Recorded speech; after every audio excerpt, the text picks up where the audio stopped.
tal? ¿Cómo están? Les saluda Cindy Regidor. Gracias por acompañarnos una semana más aquí en Ahora. El tema del día de hoy es una pregunta. ¿El gobierno actual tiene doble discurso? Nos acompañan dos invitados para poder hacer un recuento de algunas de las acciones que hacen que muchos interpreten a este gobierno como un gobierno hipócrita. Porque por un lado puede decir un discurso, pero por otro puede actuar completamente lo opuesto.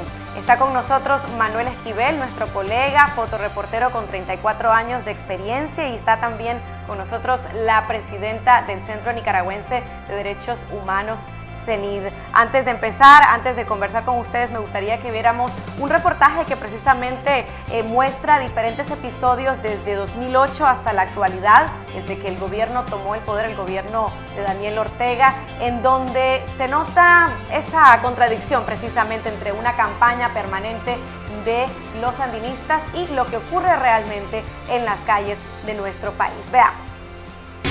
Amanece ya y aquí todos ven despertar, clamor popular, que viva la paz, paz y prosperidad.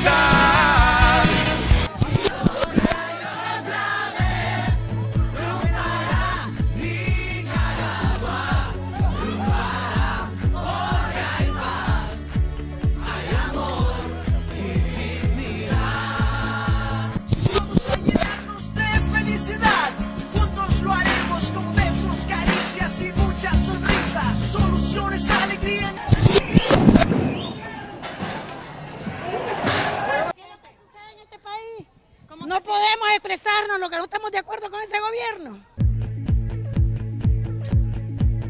Esta es Nicaragua para el gobierno sandinista y sus simpatizantes.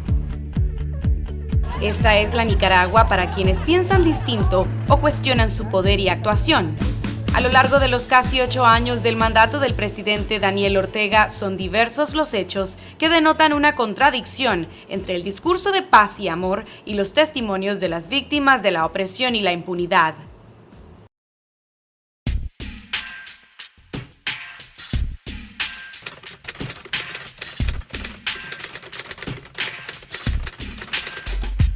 Eran las 3 de la tarde del 2 de octubre cuando 27 jóvenes decidieron manifestar su descontento contra el gobierno frente a las instalaciones de Canal 4, el medio de comunicación oficialista por excelencia. Ahí estaba Moisés, un universitario que decidió integrarse a la protesta como parte del movimiento No. Fueron pocos minutos los que duró la manifestación pacífica. Al poco tiempo se presentaron varios hombres decididos a disolverla a punta de golpes, patadas y hasta fajazos. Cuando vos tenés que un gobierno necesita intimidar y llenar de miedo a la población, es que no tiene capacidad para gobernar. Es evidente, digamos, que esta gente ha descuidado los problemas sociales y el desarrollo del país por enriquecerse a ellos mismos. Se supo que los agresores eran parte de las fuerzas llamadas Camisas Azules, paramilitares miembros de la seguridad del Frente Sandinista, encabezados por los polémicos Víctor Cienfuegos y Edgardo Cuaresma, fieles y reconocidos seguidores de Ortega. Incluso un diputado sandinista, Evers Cárcamo, fue acusado de dar un puñetazo en la cara a uno de los jóvenes. Son fuerzas paramilitares, evidentemente. Esas personas andan armadas. Ese día, en la agresión del movimiento No, también andaban armas. Y gente que tiene entrenamiento militar, posiblemente fueron de la seguridad del Estado, digamos, y gente que obra así enfrente de una cámara. Ahora imaginémonos al amparo de la noche o con otras motivaciones. Esta gente es capaz de hacer cualquier cosa y sin ningún miedo, pues hay que señalarlos, porque, digamos, estas personas son antisociales así en general y no deberían de ostentar cargos públicos.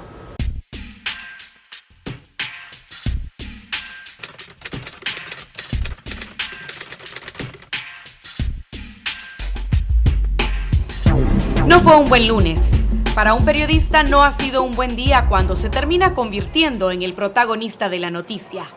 En ese entonces, Sheila Cano trabajaba para Canal 2, una estación de televisión no oficialista que registraba los disturbios que sucedían en diferentes partes del país, luego de unas elecciones municipales en las que por primera vez el Frente Sandinista arrasaba con la mayoría de los municipios de Nicaragua, unos comicios calificados a nivel nacional e internacional como fraudulentos. Ese lunes, Sheila sintió cómo la embargó la impotencia al verse impedida de realizar su trabajo como periodista. Uno de los De los casos más emblemáticos para mí que me dijo, este gobierno va a ser un gobierno dictatorial que no va a admitir sugerencias y que va a utilizar a su base militante o a sus seguidores para agredir y amedrentar, fue en el 2008. Cuando suceden las elecciones municipales, había una manifestación en León. En ese entonces mi equipo, que era mi camarógrafo y yo, intentábamos llegar a León, y resulta de que un grupo de bastantes sandinistas nos impidieron el paso en camino de una de las carreteras, de una de las vías de acceso a León. Era como una turba que estaba allí y que te asusaba y que te amedrentaba, y que inclusive hubo una situación en donde yo tuve que hacer un reclamo y el hombre fue bastante hostil conmigo. Uno de los líderes que estaba allí fue bastante hostil conmigo en ese momento.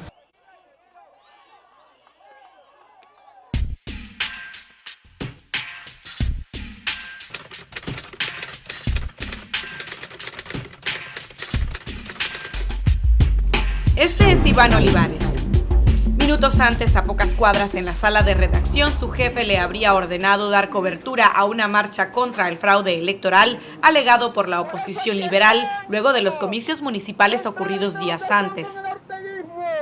Él, al igual que los ciudadanos inconformes con los resultados de esas elecciones, se encontraron con que cientos de simpatizantes sandinistas bloqueaban el paso hacia el punto de congregación desde donde saldría la protesta.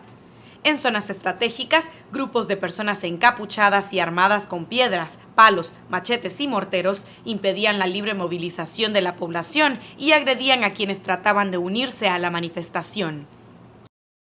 Olivares fue apuñalado por uno de los encapuchados en el costado izquierdo del abdomen, donde fue suturado con 5 puntadas después de la salvaje agresión.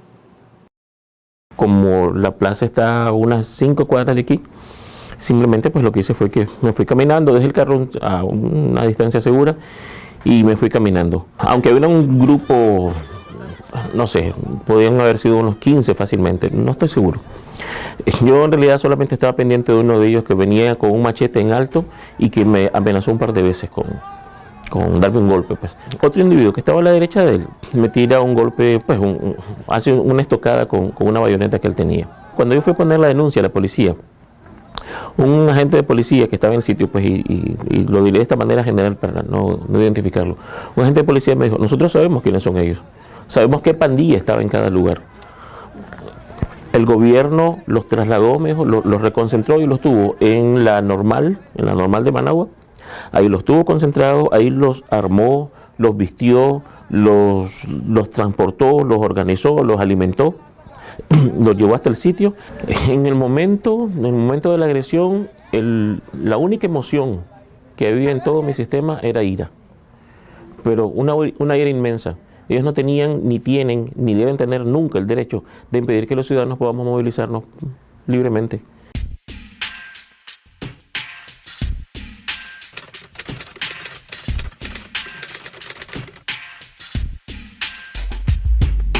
Esta es la camioneta de Luciano García, entonces concejal del Partido Liberal Independiente PLI. Militantes sandinistas encapuchados quemaron el vehículo a vista y paciencia de la Policía Nacional. Los disturbios ocurrieron frente a la sede del movimiento Vamos con Eduardo, liderado por el liberal Eduardo Montealegre.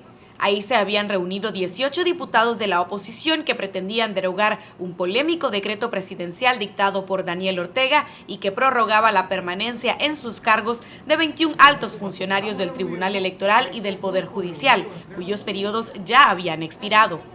En ese momento llegaron las turbas, comenzaron a apedrear la casa. Nosotros nos resguardamos a lo interno de la casa. Obviamente los carros quedaron afuera, ¿no? Ahí nos tiraron piedras, nos tiraron bombas. Yo en lo personal sabía que todas estas baterías de turbas salían dirigidas por personeros de la alcaldía de Managua. Esa gente salió rumbo a las oficinas nuestras, ellos conocían mi vehículo, la policía ve cómo destruyen el carro, inclusive se muestra un policía que se mete al carro a sacar cosas, a echarle agua, y la policía está apostada en la esquina y 3 minutos después de eso, el carro es quemado.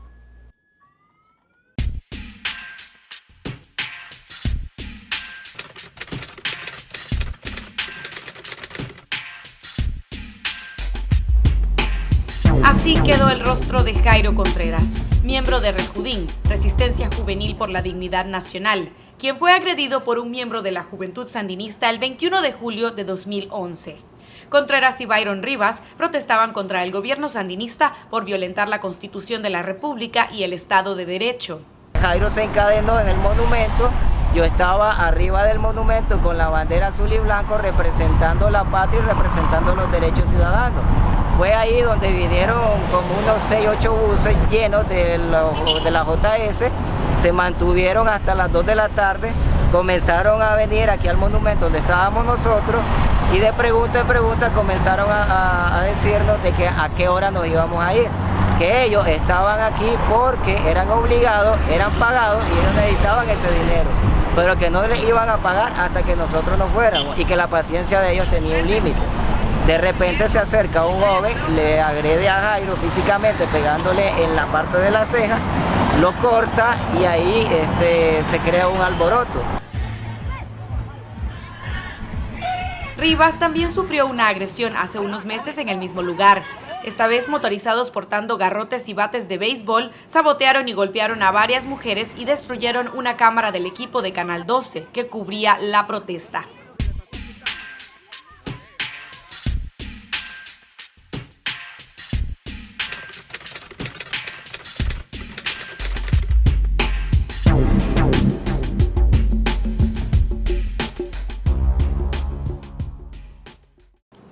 Vándalos desmantelaron una protesta pacífica que jóvenes y ancianos mantenían en las inmediaciones del Instituto de Seguridad Social, demandando una pensión reducida para miles de ancianos. Este es el caso conocido como Ocupa INS. Nahum fue una de las tantas víctimas de las agresiones y robos perpetrados esa madrugada en la que desaparecieron 8 vehículos y otras pertenencias de valor. Nahum logró identificar a los agresores. Se trataba de integrantes de la Juventud Sandinista, liderados por Pedro Orozco, a bordo de camiones de la Alcaldía de Managua. En 15 minutos ocurrió todo y en 15 minutos ya nadie sabía dónde estaba cada quien. Me quitaron la camisa que andaba, me dejaron el pantalón y los zapatos, solo me terminaron de quitar las cosas y me dijeron que me fuera. Entonces yo fui a dar la vuelta a la manzana y encontré una camiseta tirada en la calle, que era de los de la JS, y entonces me la puse y me mezclé entre ellos. Una calle antes de llegar al tope de Plaza Inter, ahí estaban otros 3 camiones esperando de la alcaldía, que son unos volquetes, que no eran identificables porque lo habían tapado los números tanto de placa como los camiones de la alcaldía tienen números que son distintivos de cada distrito, y eso lo habían tapado con cartulina. Pero sí eran camiones de la alcaldía porque yo los miré entrar a la alcaldía, al plantel de Bataola, que fue en los camiones que fui. Andaban con radios comunicadores, comunicándose entre ellos, andaban grupos, al parecer se organizan en células, decía grupo 1, se encarga de tal y tal cosa. De entre uno de los dirigentes miré a Pedro Orozco. Las víctimas de múltiples agresiones se hacen las mismas preguntas. ¿Quién ordena a estos atacantes que ejecuten estas acciones? ¿Por qué la violencia queda impune? ¿Y por qué la Policía Nacional nunca ha impedido estos actos violentos ni tampoco ha atrapado a los agresores? Yo te puedo asegurar que el Partido Sandinista es tan organizado que no hay una hoja que se mueva si no es por una dirección específica. Vos ves ahí claramente una batería de gente liderada por personeros del Frente Sandinista, turbas debidamente vestidas y encapuchadas, tirando garrotes, tirando piedras, o sea, un vandalismo enfrente de la cara de la policía. Sabemos que tenemos un delincuente, un gobierno lumpen, un usurpador de la presidencia que hace lo que sea necesario para mantenerse en el poder, incluso debilitar a nuestra Policía Nacional al darle fuerza a las pandillas, lo que es un crimen. El gobierno sandinista mantiene 2 discursos. Por un lado, te manda a agredir, pero por otro lado hay una cadena de oración al mediodía. Se habla de la reconciliación, se habla del amor, se habla de diferentes cosas. Entonces, el gobierno, por un lado, permite que sus militantes y facilita que sus militantes hagan situaciones de violencia, pero por otro lado, el gobierno no quiere aparentar que es un gobierno opresor, que es un gobierno agresivo. Esa gente que se les dice que son revolucionarios no son nada. Nada, no son revolucionarios porque están muy largos de ser un revolucionario, porque los revolucionarios no hacen eso que hacen ellos. Estas son algunas de las acciones documentadas por los medios de comunicación, a las que se suman muchas más que han sido registradas también por el Centro Nicaragüense de Derechos Humanos. Sobre estos hechos, sobre estas acciones, no hay ninguna aclaración, ninguna respuesta ni por parte de la Policía Nacional ni tampoco por parte de las autoridades de gobierno. Nos vamos a ir a una pausa. Cuando regresemos, las apreciaciones de nuestros invitados.